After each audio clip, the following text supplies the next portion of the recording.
Hello mga kakusina! Ako po ulit sa Ate Angel ng Kusina ni Angel, and for today's video, gagawa na naman po tayo ng another dessert recipe na napakadali lang pong gawin. Kaya't panoorin mo na ang buong video dahil madali lang po ito. So una, naglagay na ako dyan ng isang sachet nitong Menu Magic Buko Street Jelly Powder. Tapos po, tutunawin lang natin yan sa 3 cups ng buko juice. After natin dyang maipagsama, hahaluin lang po natin ito ng maigi hanggang sa matunaw yung ating buko jelly powder. And then after po nun, pwede na po nating buksan yung ating apoy sa ating kalan over medium to low heat. And then lulutuin lang po natin ito hanggang sa kumulo yung ating mixture.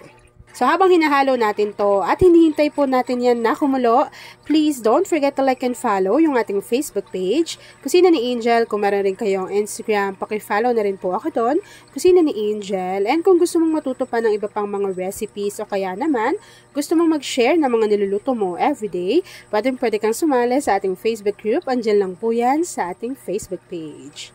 At ayan na nga mga kakusina, kapag kumukulo na po yung ating buko jelly mixture, off lang po natin yung apoy sa ating kalan. Ita-transfer ko lang po ito sa aking lagayan bago hihintayin po natin yung mag-set or mag-firm.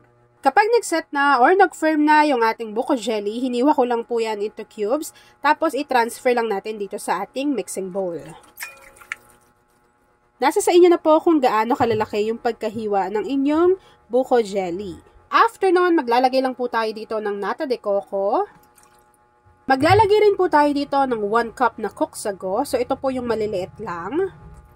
Ilalagay na rin po natin dyan yung 1 can or 380 grams ng Marie Evaporada.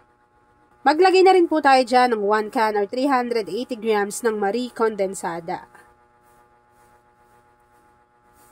After nyan, maglalagay lang din po tayo dito ng chilled overnight na all-purpose cream. So, ayan po ay 1 can or 390 grams. After adding ng ating mga ingredients, haluin lang po natin ito ng maigi hanggang sa mag-combine. Tapos, nasa sa inyo na po kung gaano nyo siya katagal ilalagay sa inyong ref. Kape po kasi kapag medyo lumamig na to, pwedeng-pwede na sa amin since gustong-gusto naman yung ganitong klase ng mga dessert. After mixing, maglalagay na po tayo dito ng buko. Nasa sa inyo na kung gaano karami, pero mas marami, mas masarap.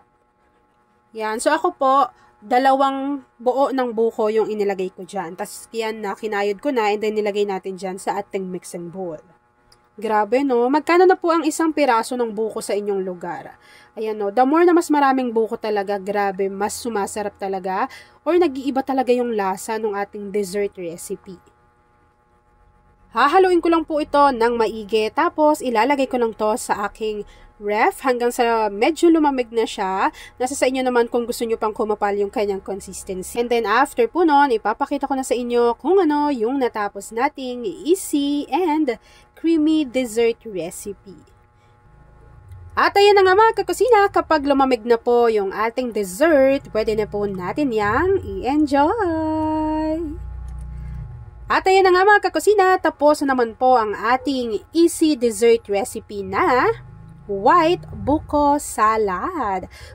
Kung nagustuhan mo yung ating video, please like and share this video. At kung hindi ka pa nakakapag-subscribe sa aking YouTube channel na Kusina ni Angel, please click subscribe button, click mo na yung notification bell, click all para lagi kang updated sa bawat ina-upload kong mga videos.